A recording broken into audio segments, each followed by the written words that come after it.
To drive in France, you need to be 18 years old, but if you're under 21, you're going to struggle to hire a car. Take your driving license with you. If it's a photocard license, then you won't need an international driving permit. But if it's the older paper style license, you may need one of those permits. Take proof of insurance. If you have UK car insurance, you likely have some kind of European cover. But check with your insurer to make sure. You don't need a green card anymore though. A green card is an internationally recognised proof of insurance you can get from your insurer. Simply contact them and they should send one out, usually for an admin fee. Take proof of your MOT and also take your V5 logbook, your registration certificate, so you can show that you're the registered keeper of the car. You need to take a warning triangle. This is something you put behind the car if you break down. You can keep it in the boot. What you can't keep in the boot though are the high visibility vests. You need one for each person in the car and they need to be kept inside the car so that if you break down you can access them before you get out of the car. You also need headlamp deflectors.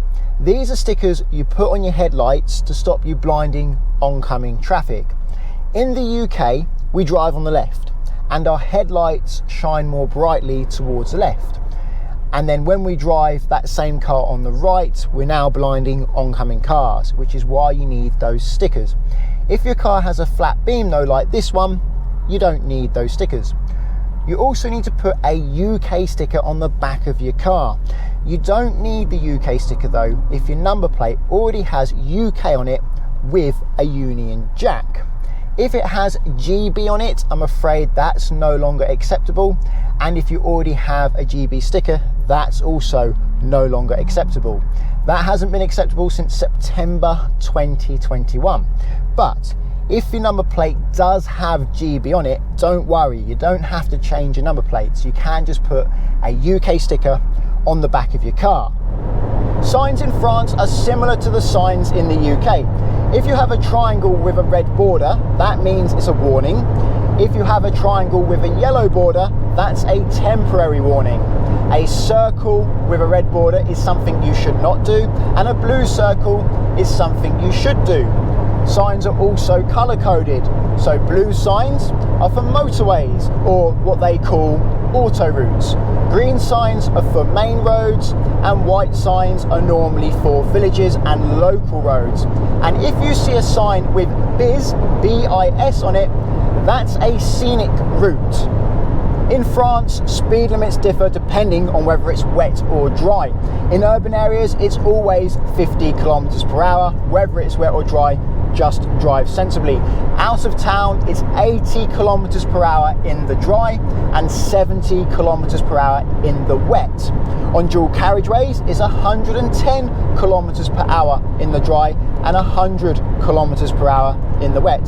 And on motorways, their auto routes, which is what I'm on now with the blue signs, is 130 kilometers per hour in the dry, but 110 kilometers per hour in the wet, which is why I'm doing 110 kilometers per hour now, which is about 69 miles per hour, because it has started raining and the road is now wet. When you see a sign with a red border, that means you're entering a town or a village or an urban area, so the speed limit is 50 kilometers per hour. And when you see the name sign with a red line diagonally through it, that means you're leaving the urban area and the speed limit should be 80 kilometers per hour, or whatever the speed limit said. In this case, it's 70 here. To use French autoroutes, you will need to pay tolls. Some you just pay as you get there, and others you take a ticket when you enter the toll, and then you put the ticket in the machine to pay as you leave, as I believe we're about to do now. See if I can get close enough to the machine without scratching the car. And yes, if your steering wheel is on this side of the car in France, you definitely need a passenger to help you out. Ah, it's worked. Good, let's go. To get from the top of the country, the very top of France, to the south of France, is probably going to cost you around about 130 euros in toll costs. Apparently in France you're supposed to give way to the right, but I've found that is rarely the case. In fact, I've not actually seen that once. If you have a yellow diamond with a white border, then it is your priority. However, if you see a triangle with a red border and a black X in it, then you should give way to the right, but I'm yet to see one of those signs. At roundabouts you give way to the left, and when you're on the roundabout, cars should give way to you. But there are some roundabouts where you have to give way to cars entering the roundabout. The Arc de Triomphe, I think is how you say it, is an example of that, and it looks chaotic. Generally speaking, it seems that the French drivers are fairly patient. I know they have a bad reputation, but I'm not seeing it. They're not giving me abuse anyway.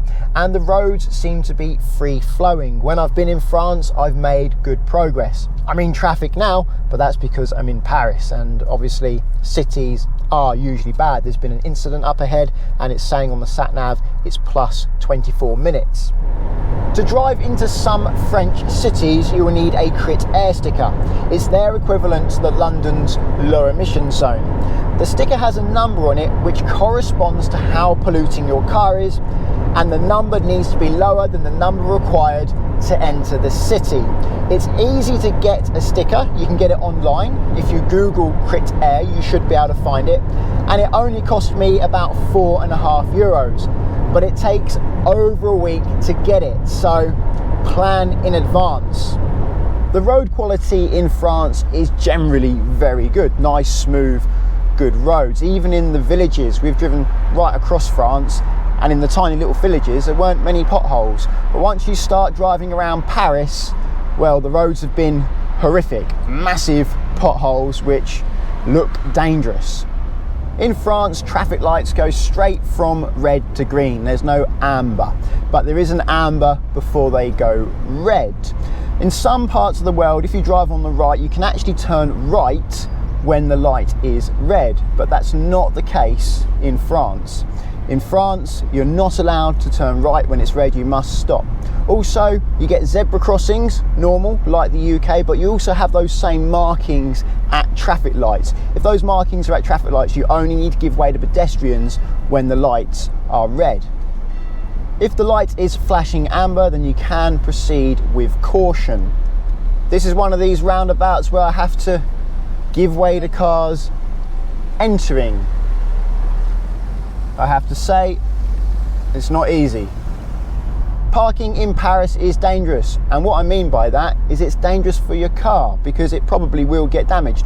One of my first memories of coming to Paris the first time was a smart car trying to park in a space that wasn't big enough, and it was going forwards and backwards, hitting the car in front and behind, trying to open up the space. And yesterday when we arrived, one of the first things I saw when we got to where we were staying was a car reversing about 4 or 5 miles an hour, which is quick when you're trying to park, and it smacked into a parked car, moving it back about a foot to try and open up some space. So I wouldn't leave your car on the streets of Paris if I was you. This is why I'm on my way to some secure parking that I've paid for. It costs about €21.50, but well worth it in my opinion. Here we are, some underground parking, well worth the €21.50. Child seat laws for driving in France are done in weight, and they're quite complicated, so I'm going to put them on screen because I can't remember them.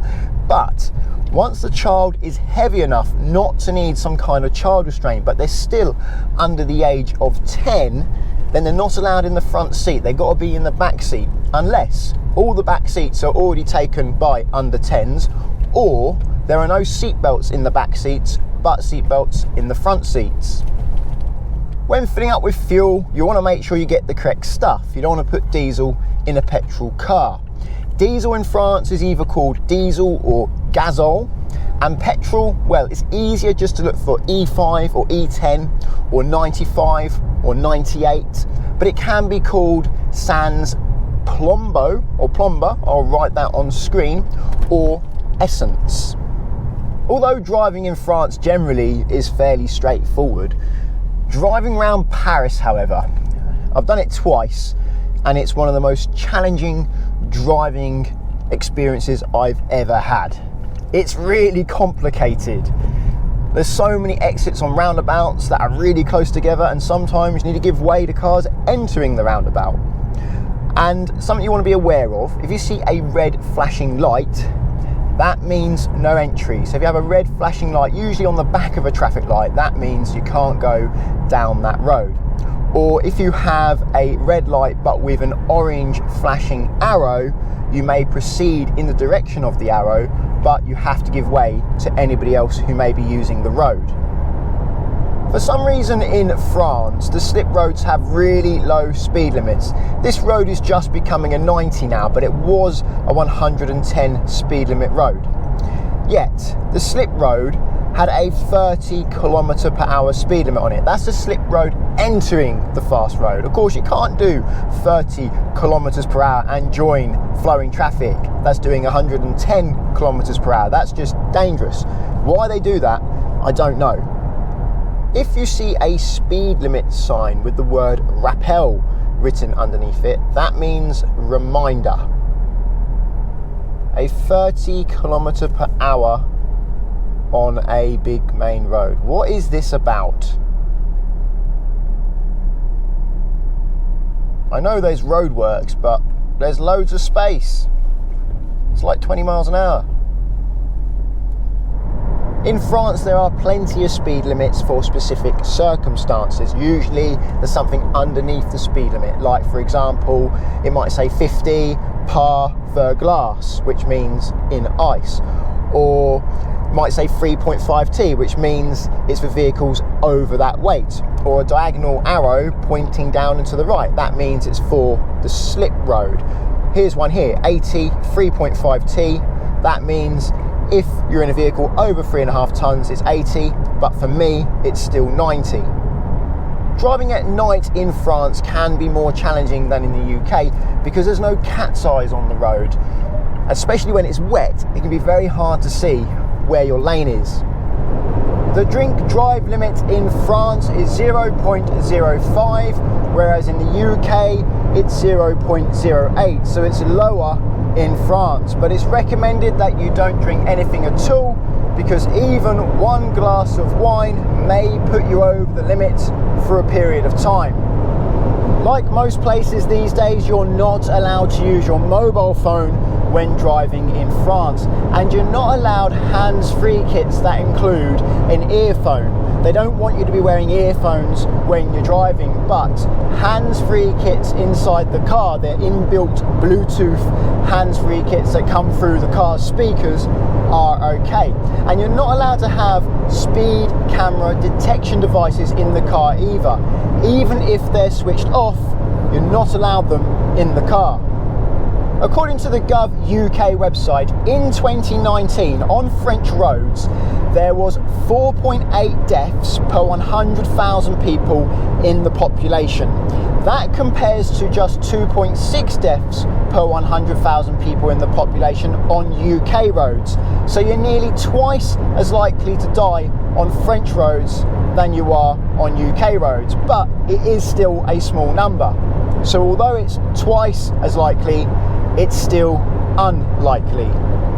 The emergency contact number in France for police, fire and ambulance is 112. My tip for boarding the train when you're going to and from France is to start as wide as you can, as far as you can, because the sooner you get your nose in, the sooner you can start straightening up so that you don't hit the curbs.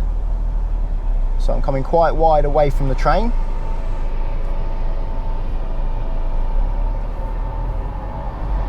He wants me to go to the next one. I've actually got an easy one. I get my nose in as early as I can, like that. And now I can start straightening as early as I can. And then look at the centre. Eyes on the centre, not the sides. If you're going uphill, if you're going on the top deck, you're not going to be able to see the sides. So try to remember where the curbs are, where the centre is as well, before you go up that hill. There'll be posts as well, post markers higher to help you know where you're going. Now I know I said there, don't look at the curbs, look at the centre, and then I said know where the curbs are, but you've got to know where the curbs are to know where the centre is. You don't want to focus on the curbs, because when you focus on one curb, you tend to either get too close or too far away from that particular curb. If you want a tip for driving on the wrong side of the road, just remember which side you're sitting next to. So in this car with the steering wheel on this side, I'm sitting next to the curb in France. So I know whenever I get to a junction, when I do the junction, I better make sure I get myself next to the curb. If the steering wheel was on the other side of the car, then I'd be next to the middle of the road. If you think the video is helpful, please give it a thumbs up. Check out the link to confused.com in the description if you want insurance or European insurance. Subscribe to get my future videos, and until the next one, cheerio.